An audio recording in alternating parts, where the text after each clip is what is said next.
ने मेरा पूरा का पूरा ट्रेडिंग अकाउंट खाली कर दिया है। दोस्तों आप लोग यहाँ पर देख पा रही हैं 8 अप्रैल से लेकर 24 अप्रैल के बीच में हम लोगों ने बहुत ही शानदार प्रॉफिट है ना यहाँ पर अर्न किया था।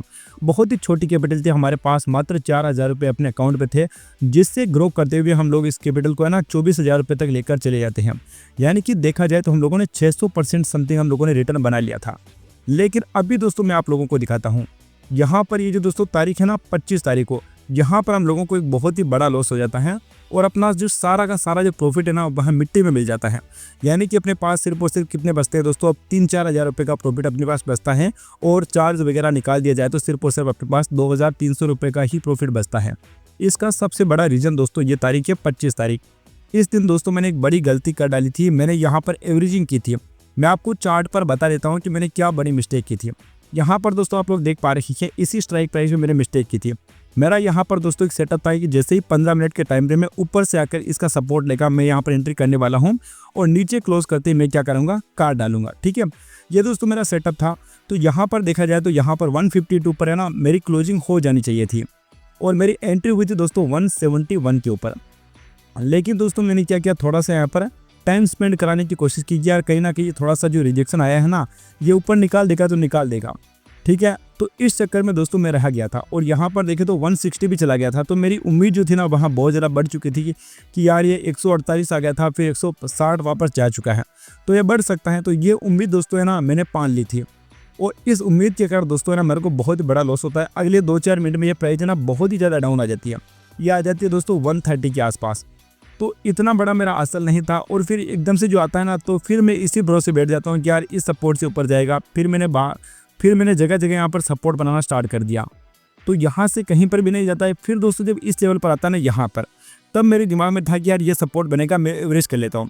फिर मैंने 160 के ऊपर मैंने एवरेज कर डाली थी और फिर मैंने किया था 69 रुपीज़ के ऊपर एवरेज। तो इस तरह से दोस्तों फिर भी है ना तमाम कोशिश के बाद भी जब मार्केट नहीं बढ़ रहा था तो यहाँ कहीं पर मैंने काट लिया था। अभी दोस्तों आप लोग ध्यान दीजिए, जैसे ही मैंने यहाँ पर काटा था तो प्राइस क्या होती है, बहुत ज़्यादा थोड़ी देर में ऊपर चली जाती है। फिर मेरे को बहुत ज़्यादा रिग्रेट होता है कि यार कहीं ना मार्केट है ना बाई साइड का ही था, इतने दिनों से मार्केट में अप साइड का ट्रेंड आ रहा है तो कहीं ना कहीं प्राइस एक बार फिर से ऊपर जा सकती है। तो एक तो आप लोग समझिए, मैंने प्राइस को 69 रुपीज़ के ऊपर काटा, 115 की मेरी एवरेज थी और मेरे पास 3 लोड थे, तो करीब 10,500 रुपये समथिंग मेरे को यहाँ पर लॉस हो चुका था। फिर दोस्तों मैंने क्या किया था, जब मार्केट 120 के ऊपर चला गया था तब मैंने यहाँ पर 94 के समथिंग मैंने ना, फिर जब गिरता है ना यहाँ पर ही सपोर्ट पर आता है तो मैंने क्या किया 150 क्वांटिटी और ले ली। अब दोस्तों ये जाता है फिर से 110 के आसपास जाता है, 108 जाके आता है समझिए। तो 16-17 पॉइंट मेरे को मिल रहे थे, 20 पॉइंट के आसपास मेरे को मिल रहा था, 2-3 हज़ार रुपये मेरे कवर हो रहे थे और मेरा जो लॉस था ना वो आ चुका था 8,000 रुपये, 8,000 के ऊपर आ चुका था, कभी 7.5 भी चलने लग गया था। तो यहाँ पर दोस्तों मैं चाहता था काट लेता, लेकिन मैंने इसको काटा नहीं था। मैंने दोस्तों क्या दिमाग लगाया, यहाँ पर आप देखिए ये जो पुल बैक आता है ना दोस्तों यहाँ पर है, यहाँ पर मैंने फिर बाई किया था और इस लेवल के ऊपर मेरे को पता था रेजिस्टेंस है, फिर भी मैंने इसको काटा नहीं। फिर डे एंड पर ही ऑटोमेटिक करता है 55 रुपीज़ के ऊपर। तो ऐसे करके दोस्तों मेरे को ना 16-17 हज़ार रुपये का लॉस हो जाता है और जो मेरी कैपिटल थी ना वहाँ पूरी तरह से मिट्टी में मिल जाती है। तो दोस्तों सबसे बड़ी बात है कि आपको अपना सेटअप फॉलो करना ही होगा। इतने दिनों से दोस्तों हम लोग अपना सेटअप क्लियरली फॉलो कर रहे थे, हम लोगों ने एक भी दिन यहाँ पर मिस्टेक नहीं की थी, तो अपना जो प्रॉफिट है ना वहाँ दोस्तों बहुत ही अच्छे तरीके से चल रहा था। हम लोगों को रेगुलर बेसिस पर प्रॉफिट भी हम लोगों को जो है ना हो रहे थे। परंतु जो एक ही दिन में हम लोगों ने गलती की और सारी की सारी अपनी जो कैपिटल है ना वह वाइप आउट हो जाती है।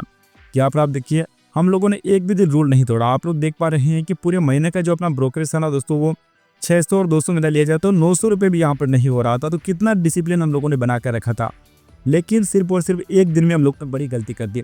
दोस्तों मैं आमतौर पर 150 क्वांटिटी से ट्रेड करता हूँ समझिए, और इस दिन मेरे को भरोसा था कि यहाँ पर है ना सेटअप ये काम आज नहीं कर सकता है, तो मैंने पहले से ही कम क्वांटिटी ली थी।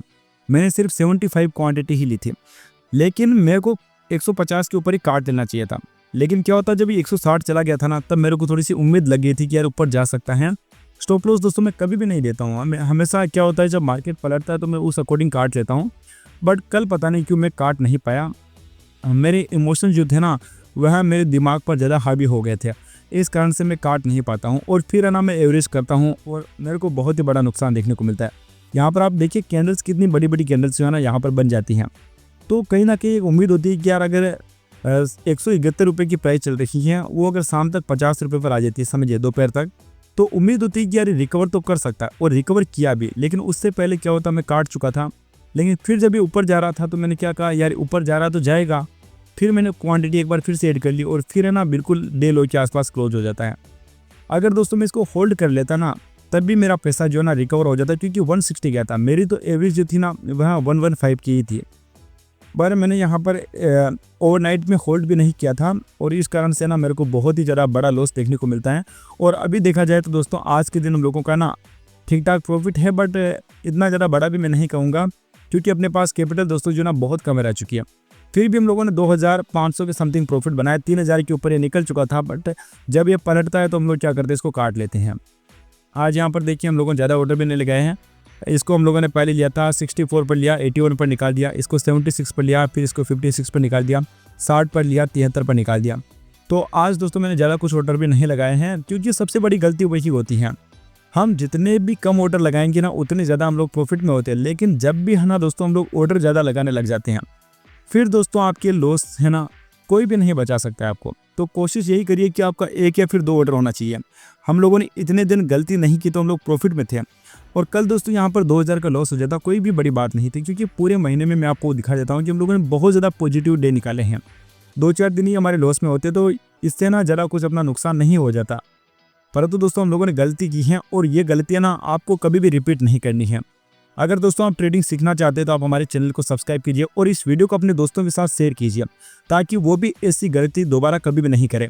अगर दोस्तों आपका लॉस हो चुका है तो आप उसको एक्सेप्ट करेंगे और अगले दिन का वेट करेंगे। सेम डे में आपको कभी भी लॉस रिकवरी के पीछे नहीं भागना है, क्योंकि यहाँ से है ना सबसे बड़े लॉस की शुरुआत जो होती है ना वो यहीं से होती है कि आप रिकवर करने के चक्कर में रह जाते हैं, और उस चक्कर में ना आपका बहुत ही बड़ा लॉस हो जाता है। तो इस वीडियो से दोस्तों आपको क्या समझ में आया, अपनी राय नीचे कमेंट बॉक्स में बताइए, और वीडियो को ज़्यादा से ज़्यादा शेयर कीजिए, हमारे चैनल को सब्सक्राइब कीजिए, क्योंकि दोस्तों अब हम आपके लिए रेगुलर वीडियोस लेकर आने वाले हैं।